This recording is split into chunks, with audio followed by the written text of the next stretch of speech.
নমস্কার। আগামী 30শে জুন বুধ বক্রি হচ্ছে এবং তারপরেই বুধ রবি তার খুব কাছাকাছি চলে আসছে।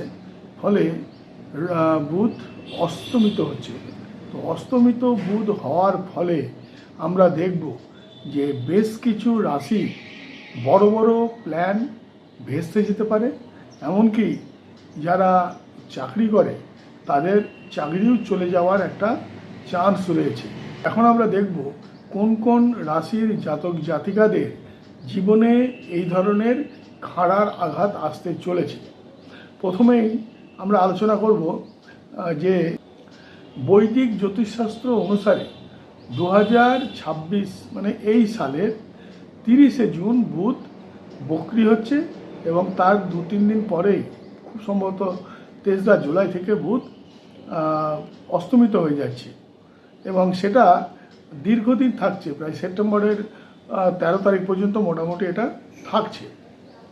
এই যে বুধের অস্তগমন, এর ফলে কি ঘটবে দেখুন। বুধকে আমরা কী ভাবি?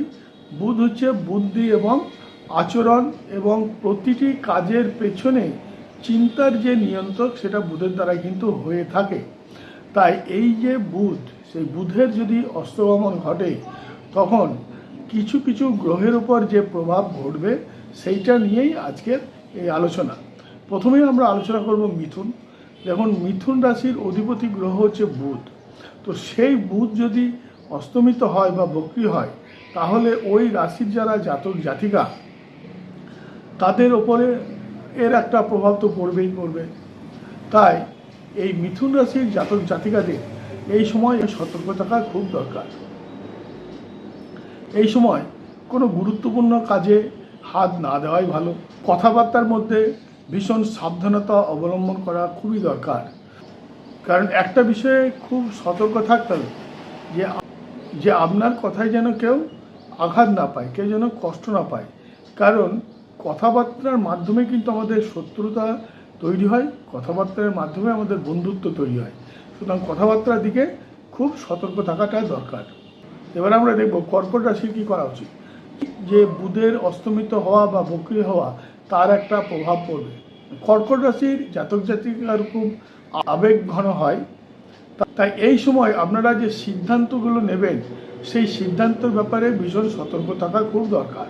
এই সময়ে আপনাদের কথাবার্তাগুলো একটু নিয়ন্ত্রণ করতে হবে, কথাবার্তার ব্যাপারে সতর্ক থাকতে হবে। আপনাদের যে আচরণ তাতে একটু ভারসাম্য রেখে চলতে হবে, মানে খুব সতর্কতা অবলম্বন করতে হবে। নিজেদের ব্যবহার, বিশেষ করে কর্মস্থানে নিজের সহকর্মী বা পরিবারে যারা আশেপাশে রয়েছে তাদের সাথে যে ব্যবহার, সেটার ব্যাপারে খুব সতর্কতা অবলম্বন করতে হবে। কোনো বড় সিদ্ধান্ত নিতে গেলে অবশ্যই কোনো বিশেষজ্ঞের সাথে বা পরিবারের লোকদের সাথে আলোচনা করে সেই সিদ্ধান্তটা নেওয়াটা খুব দরকার। এই বুধের অস্তমিত হওয়া বা বুধের বক্রি হওয়ার জন্য কন্যা রাশির উপরে কী প্রভাব পড়বে, এবং কন্যা রাশির অধিপতি গ্রহ কিন্তু বুধ। তাই কন্যা রাশির যারা জাতক জাতিকা তাদের কর্মক্ষেত্রে খুব সাবধানতা অবলম্বন করতে হবে। বিশেষ করে সহকর্মীদের সাথে বা সাথে যারা কাজ করে তাদের সাথে কথায় তাল মিলিয়ে চলাটা খুব দরকার। তাছাড়া এই সময় যারা এই কন্যা রাশির জাতক জাতিকা তাদের জীবনে কিছু সমস্যা এই সময় আসার সম্ভাবনা রয়েছে। আপনাদের কোনো বড় পরিকল্পনা যেটা আপনি হয়তো অনেক দিন থেকে ভেবে আসছেন, হয়তো করবেন, সেই পরিকল্পনা এই সময় ভেস্তে যাওয়ার চান্স আছে। সেই ব্যাপারে খুব সতর্ক থাকা খুব দরকার। বন্ধু বা নিকটস্থানীয় ব্যক্তি বা পরিবারের যারা সদস্য তাদের সাথে এই সময় একটু ভুল বোঝাবুঝি বা বিবাদ, এবং সেই বিবাদ থেকে মানে কাজের ভুল বা কাজ অসফল হয়ে যাওয়ার একটা সম্ভাবনা রয়েছে। সেই ব্যাপারে কিন্তু খুব সতর্ক থাকতে হবে এবং এই বিবাদ বা ভুল বোঝাবুঝি এর থেকে যতটা পারা যায় দূরত্ব বজায় রেখে চলতে হবে। এরপর আমরা আসবো ধনুরাশি। এই ধনুরাশির জাতক জাতিকাদের ওপরও বুধের গোচর বা বুধের এই যে অস্তমিত হওয়া বা বক্রি হওয়া তার কিন্তু প্রভাব পড়বে। যারা ধনুরাশির জাতক জাতিকা তারা তাড়াহুড়ো করে কোনো সিদ্ধান্ত নেবেন না। কর্মক্ষেত্রে কোনো কিছুতে মানে দেরি করবেন না, মোটামুটি কাজ সঠিকভাবে করার চেষ্টা করবেন আর সততা বজায় রাখার চেষ্টা করবেন। কোনো বড় সিদ্ধান্ত গ্রহণ করার সময় পরিবারের সকলের মতামত নিয়ে সেই সিদ্ধান্ত গ্রহণ করবেন।